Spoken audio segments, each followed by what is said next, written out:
A Bíblia diz que quando as duas testemunhas morrerem em praça pública, o mundo vai celebrar, trocar presente. Por quê? Porque as pessoas não querem gente pregando a mensagem de Cristo. As pessoas não querem ouvir um discurso de Deus fez isso, ou aquilo. Não. As pessoas querem, tudo vale, todo tipo de amor vale a pena, entendeu? Tudo que eles querem é tirar a visão judaico-cristã do mundo. E nós estamos caminhando para responder esse viés aí da Agenda 2030 para o politicamente incorreto. E o politicamente incorreto no futuro será uma visão religiosa radical. As pessoas não poderão ser radicais. Eu tenho que aceitar o que você crê e as pessoas vão ter que crer num Deus sincretista. Então vai ter um pouco de budismo, um pouco de muçulmano. Se você perguntar, você é a favor de melhorar o ambiente, não poluir? Poxa, claro. Quem pode ser contra uma coisa dessa? Impossível. Nós temos que preservar. Deus, quando deu a Adão a ordem de quê? De cultivar o jardim. Então a gente não pode poluir, a gente tem que lutar contra essas coisas. Exato. Mas o que você percebe, Vilela, eu estive no Congresso, eu fui deputado, 2 mandatos. Muitos projetos identitários vêm da ONU. E todos esses projetos, eles são mandados para o mundo inteiro. Então, o que está acontecendo? Eles estão furando a barreira.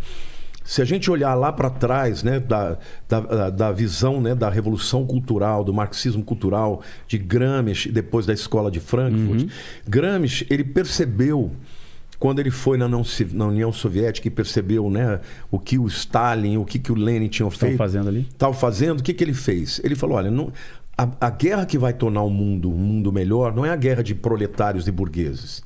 Essa guerra a gente já perdeu. Essa guerra não tem sentido. Depois da Revolução Industrial, a guerra que nós vamos travar é a guerra pela hegemonia ideológica. E nós temos que destruir o que impede esse avanço. E o que impede é a ideologia judaico-cristã. Então, ele e os da escola de Frankfurt, que nos anos 30 fugiram da Alemanha e foram para os Estados Unidos e para as universidades, eles começaram as mudanças ideológicas que mudaram a cultura também. A cultura do mundo. Começou nos Estados Unidos e foi para o mundo. Então, como consequência disso, você vai para o Japão, você vai para a Austrália, você vai para a Alemanha, você vai para os Estados Unidos, vem para o Brasil, é o mesmo discurso. Isso não é aleatório, isso é resultado de uma agenda de hegemonia. Por isso que você hoje vê todas as universidades. Um camarada que tem um viés mais conservador, ele não encontra um professor para defender, para ajudá-lo, para ser orientador na tese dele. Você não vai ver uma pessoa de direita sendo professor universitário nos jornais, nas televisões. É só gente progressista. Por quê? Porque esta é uma agenda propositiva que começou com a visão da escola de Frankfurt, do marxismo cultural, da guerra cultural, e isso é irrevogável, não volta mais. Agora, enquanto isso, nós que somos conservadores, sobretudo cremos na visão judaico-cristã, a gente está lutando. E nós temos vitórias pontuais e o povo está sendo salvo. Por que nós... Olha, eu vou te dizer uma coisa assim... Pastor, a tua visão apocalíptica é pessimista? Não. Porque Jesus prometeu que as portas do inferno não prevalecerão contra a igreja. Enquanto a igreja estiver aqui, ela será vencedora. E ela será vencedora até o fim. Agora, amém, nós sabemos que ele está preparando o mundo e o mundo vai rejeitar. A Bíblia diz que quando as duas testemunhas morrerem em praça pública, o mundo vai celebrar, trocar presente. Por quê? Porque as pessoas não querem gente pregando a mensagem de Cristo. As pessoas não querem ouvir um discurso de Deus fez isso, ou aquilo. Não. As pessoas querem, tudo vale, todo tipo de amor vale a pena, entendeu? Tudo que eles querem é tirar a visão judaico-cristã do mundo. E nós estamos caminhando para responder esse viés aí da Agenda 2030 para o politicamente incorreto. E o politicamente incorreto no futuro será uma visão religiosa radical. As pessoas não poderão ser radicais. Eu tenho que aceitar o que você crê e as pessoas vão ter que crer num Deus sincretista. Então vai ter um pouco de budismo, um pouco de muçulmano, um pouco de judaísmo, de cristianismo. Mas a gente tem duas Todas coisas, as matizes. uma coisa é você aceitar as outras religiões, que eu acho ok, tá certo, Ok. né? Não posso discriminar uma pessoa. Tem que respeitar. E a outra coisa Respeitar. que você tá falando é você ser obrigado a seguir outra religião? Não, as pessoas não poderão adorar de uma outra maneira que não seja aquela. Então, é isso. Vai caminhar para isso? Vai caminhar para isso. Vai ter uma religião única. Mas a agenda hoje não é, segundo vocês estão falando, exatamente o contrário, que é de pode tudo, adorem, cada um tem sua religião. Menos uma religião que fale que só tem um caminho. Ah, entendi. Quando você não disser, pode seguir uma Só religião. tem 3 religiões. se você que disser só tem apresentam- Jesus que é o caminho, o Esse cara não vai pode. fazer. Hoje você nos Estados Unidos você não pode dizer Merry Christmas. Por quê? Porque você pode ofender o judeu, o muçulmano, você tem que dizer Happy Holidays. Entendi. Boas festas. Não, isso é parte dessa agenda que a gente está falando, a Agenda 30. Entende? Eles estão tirando cada vez mais tudo que era, vamos dizer, base da cultura americana, que fez dos Estados Unidos a maior nação do mundo. Sim. Eles estão querendo destruir.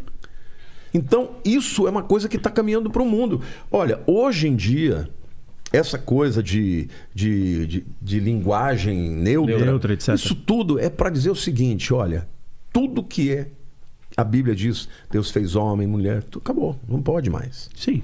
O futuro será assim. Olha, pense também nas cortes de justiça, no sistema de justiça, porque eles não agem só na narrativa, num viés ideológico. Aqui, na cuspição, na falácia. Não. As leis estão sendo formuladas para isso, para justamente dar respaldo. Olha, se a gente tem publicação, está no site da Suprema Corte do Brasil. A Suprema Corte do Brasil está integralmente comprometida com a Agenda 30 da ONU. Então, quer dizer, o que vem de cima para baixo toca todas as outras cortes de justiça. Só que tem um detalhe. Essa agenda da sustentabilidade, ou essa narrativa da sustentabilidade, é uma grande hipocrisia. Se vocês pensarem aqui, quais são hoje os grandes nomes do meio ambiente, os defensores da Amazônia no mundo? Você vai estar aí de DiCaprio logo de cara, você vai falar de algumas personalidades no Brasil. E os caras são os maiores hipócritas. Se você olhar, por exemplo... Não, cara, no jatinho dele ele queima mais... cara, tonelada. Vamos parar de palhaçada, né, meus amigos? Se a gente desse desse uma conferida no evento que teve de Glasgow, foi a última reunião do clima, o cardápio dos caras ali regrada com proteína animal. Então, quer dizer, para eles comerem a vaca não solta pum e não arrota, não libera então metano, é só para mim? É só pra gente aqui? Então, quer dizer, a gente tem que comer soja, se entupir de isoflavona. E eles lá podem comer a proteína animal deles bonitinho, um filezinho lindo. Então, essa narrativa é exatamente para impor uma ideia e nisso você empurrar a sociedade para essa transformação. Só que pensa o seguinte... Então a relação da Agenda 2030 com o Apocalipse é... Total. Não, é real, porque está ligado à nova ordem mundial. É a nova ordem mundial. E o que é a nova ordem mundial? A nova ordem mundial é você terminar... é você terminar com toda a ordem política, econômica, ideológica, espiritual... Núcleo familiar... familiar e começar algo novo. Os New Agers, os da nova era, eles diziam, vamos terminar com a era de peixes e vamos entrar na era de aquários. Exato. Os que são da área ideológica, filosófica, chamam isso de quê? De pós-modernismo ou de época pós-cristianismo, entendeu? Que é o quê? O Nietzsche, ele morreu no ano de 1900. Ele disse, olha, o século XX vai ser o século mais sangrento porque Deus está morto e nós o matamos. Ele teve a genialidade para perceber que quando você tira da equação um Deus supremo que tem o certo e o errado, o bom e o mal, você deixa o mundo à mercê de indivíduos que fazem o que quer por si mesmos. E esse tipo de coisa é tudo uma agenda vindo de todos os lados para destruir a visão judaico-cristã. E aí o que acontece? Eles vão implantar, em nome de uma sustentabilidade, em nome de você viver em paz com o seu semelhante, uma mensagem em todos os sentidos em que cada um pode ser aceito e deve crer num Deus que não fira os outros. E aí nós vamos ser proibidos de falar que Jesus é o único caminho. Porque isso vai ser uma linguagem absolutamente preconceituosa. Ofensiva. Etc. É o futuro, entendeu? Eu creio que nós não vamos estar aqui mais. Ele crê que vamos. De qualquer forma, nós temos que nos preparar. Porque agora, ele falou uma coisa muito importante no começo, que eu acho que é muito interessante a gente ressaltar. Por que Jesus falou de todos esses sinais? Primeiro, para que nós que somos dele soubéssemos e nos preparássemos. Tá chegando a hora. Olha lá, os sinais que estão acontecendo. Agora, Vilela, não dá mais para ficar em cima do muro. Não dá mais, porque quem subir no muro, o muro tem um lado. E o muro é o lado das trevas. As pessoas, elas vão ter que escolher um lado. Eu, por exemplo, não tenho usado de forma alguma as minhas mídias para falar de política, porque Deus falou comigo, fale de Cristo. Não discuta política, certo, errado, direita, esquerda, eu não entro nessa. O meu chamado é falar de Jesus, porque para mim é Jesus que é a resposta para o mundo. Agora, se você perguntar, você se posiciona nas questões das lutas ideológicas? Com certeza.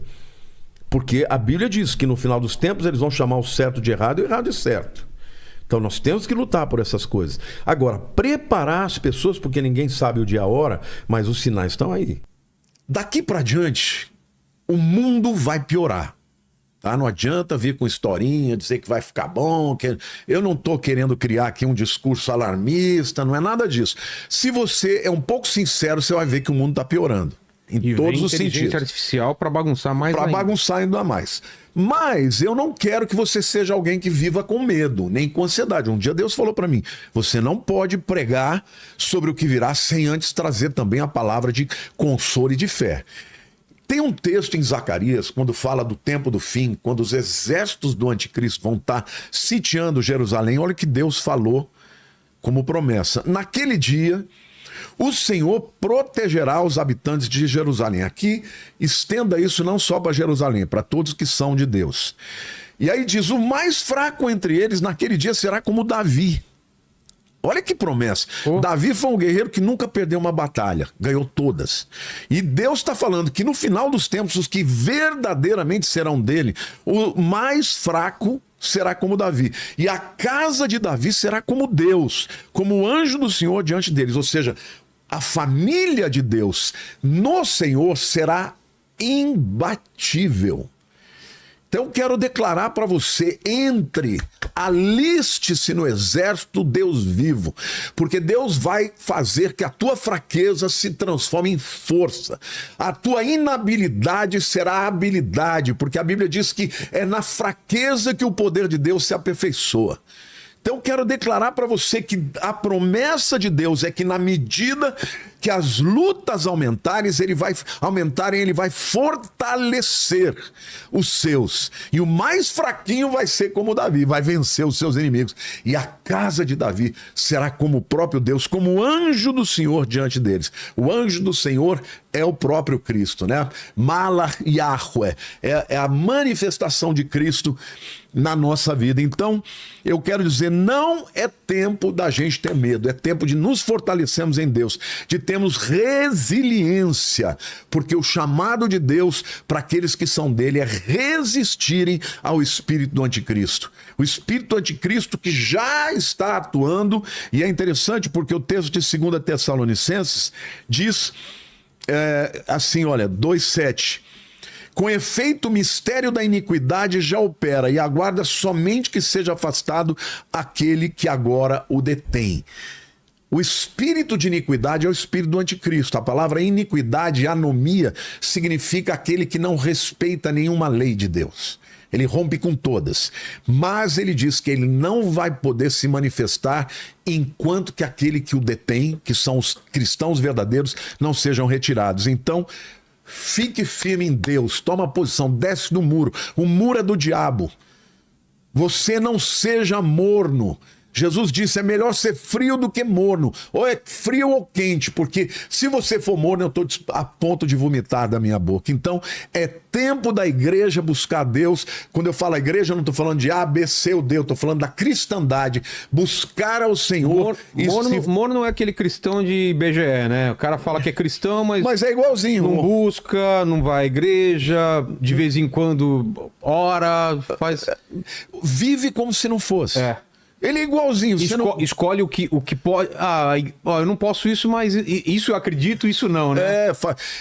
É o agente secreto. O que é o agente secreto? É o crente agente secreto. Como que é o Ninguém sabe que ele é. Eu conheço alguns aqui que trabalham aqui nesse podcast, hein? Vou começar a chamar o Lênin de agente secreto, então, né? Não, mas eu tenho provas, hein? Eu tenho provas. Tá bom. É o crente não praticante, né? Eu sou o não praticante. Agora eu queria entrar, Vilela, na questão geopolítica. Então, só para recapitular, a gente falou da sobrevivência do ser humano. Depois do demônio e o que ele coloca de obstáculo. Ele pode, num lugar onde é totalitário, ele persegue, mata, proíbe, tira privilégios, e nos lugares mais onde existe liberdade, ele vem e coloca uma mensagem parecida, mas que é diametralmente oposta à mensagem do evangelho. Ao invés de um evangelho de cruz, é evangelho do eu. Eu tenho o direito de ser feliz. Isso aqui eu aceito, isso aqui eu não aceito, isso aqui eu quero, isso aqui eu não quero. Então, é a porta larga. É a porta larga que ele pretende. Por quê? Ele não tem problema de você dizer que é cristão, desde que você não tenha Cristo como Senhor da tua vida. Agora, a sobrevivência da humanidade aí já diz respeito a uma guerra de reinos, de nações. E aqui eu queria dizer que hoje fica evidente que nós estamos lutando com dois sistemas. A guerra da democracia com sistemas autoritários. Isso está ficando cada vez mais evidente. No mundo inteiro. Não é, isso é no Brasil, não, é no mundo inteiro. Você vê a guerra de Irã com Israel. Pois é. Israel é uma nação totalmente democrática. É a única nação democrática no Oriente Médio. É uma ilha lá, né? E do outro lado, você vê um Hamas, você vê um Irã, o Hezbollah, os Houthis. É tudo fundamentalista que, se você não crê como eu te mato. E no caso, por exemplo, de Israel, ainda tem pior. O Irã cansou de dizer, de todas as maneiras, que eles iam lançar Israel no mar. Agora, essa guerra é uma guerra que está expandindo de tal maneira que eu quero contar para vocês do quase atentado que eu sofri. Como foi? Eu fiquei até em dúvida se deveria contar, mas se tem um lugar para contar é aqui, né? Eu fiz uma turnê que começou em Portugal, depois iria para a Suíça e, por último, na Itália, onde eu preguei de norte a sul. Em Portugal, eu tenho muitos seguidores. É a língua portuguesa, então muita gente me conhece e tal. Nós alugamos um salão de um hotel que cabia ali umas 500 pessoas e eu fiz por inscrição. Não cobrei nada, eu nunca faço turnê paga, é tudo de graça, mas eu falei, eu vou fazer inscrição porque os hotéis lá não deixam lotar. Como não deixou lotar? Assim, se diz tem 500 pessoas, só pode ter 500. Não tem... A primeira vez que eu fiz, ficou mais de 1000 pessoas para fora. Aí ficou chato. Então eu falei, vou fazer com inscrição. Fizemos inscrição e tal. Teve o primeiro período da manhã. No período da tarde, eu trouxe a primeira mensagem. Quando eu terminei, vieram e me tiraram dali, meio que rápido, e me levaram para uma sala, assim, atrás do palco. E me deixaram ali 10 minutos. Não, pastor, fica aqui descansando um pouquinho. Eu achei estranho.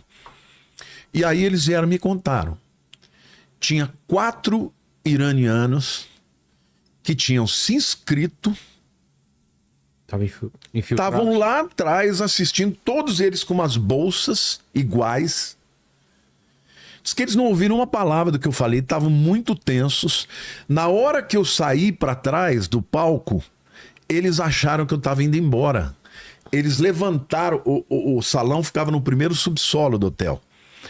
Eles saíram rapidamente atrás de mim. Quando eles não me acharam, tinha 2 escadas diferentes que levavam ao térreo. Sim. Eles se dividiram. E foram atrás, como se fosse para me encontrar. E o meu pessoal foi atrás. Chegou lá, eles conversaram um com o outro e tal. E foram embora. Um dos rapazes que estava lá, é muito bom a internet, como tinha foto, eles tinham se inscritos. Os camaradas tinham vindo de Lisboa, 3 horas da cidade do Porto. Eu estava no Porto. Agora, o que eles foram fazer ali? Não eram cristãos, não ouviram uma palavra, estavam com cara tensa, com bolsas iguais. Eles falaram para mim na hora, pastor, pode não ser nada, mas pode ser que eles viessem com uma intenção ruim. Vai embora. Eu tive que sair do hotel às pressas. Meu Deus. Eu tinha um voo na segunda-feira para Milão, de Lisboa. Eu saí do Porto, fui para Cascais, não avisei para ninguém onde eu ia. E depois antecipei um dia a minha viagem para Milão. Fui no domingo ao invés da segunda. Mas eles disseram, eles estavam com cara muito tensa. Agora, que 4 camaradas iranianos estavam ali juntos, vindo de Lisboa para assistir uma palestra de um cristão? Então, eles falaram, olha, não dá para você correr o risco, porque e se for alguma coisa? Se dentro daquelas bolsinhas tivessem arma? Acabou, bastava um te dar um tiro e já era. Então eu fui embora, fiquei assustado, fui embora e depois...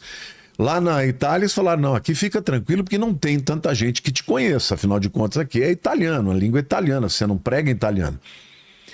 O que eu percebo, e depois vendo um documentário na Itália, eles falaram que o Irã tem 13 mil células terroristas no mundo inteiro. Pode ser que eles foram lá só para ouvir o que eu tinha para dizer. Mas não dá para saber. A verdade, Vilela, é que nós estamos vivendo num tempo em que estes totalitários estão invadindo.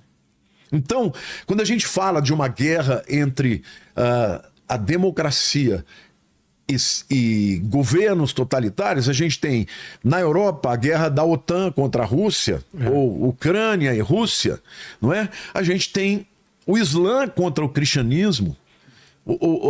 Os refugiados que estão entrando na Europa ameaçando a Coreia do Sul. O eixo do mal, né? Coreia do Norte, Irã, China e Rússia.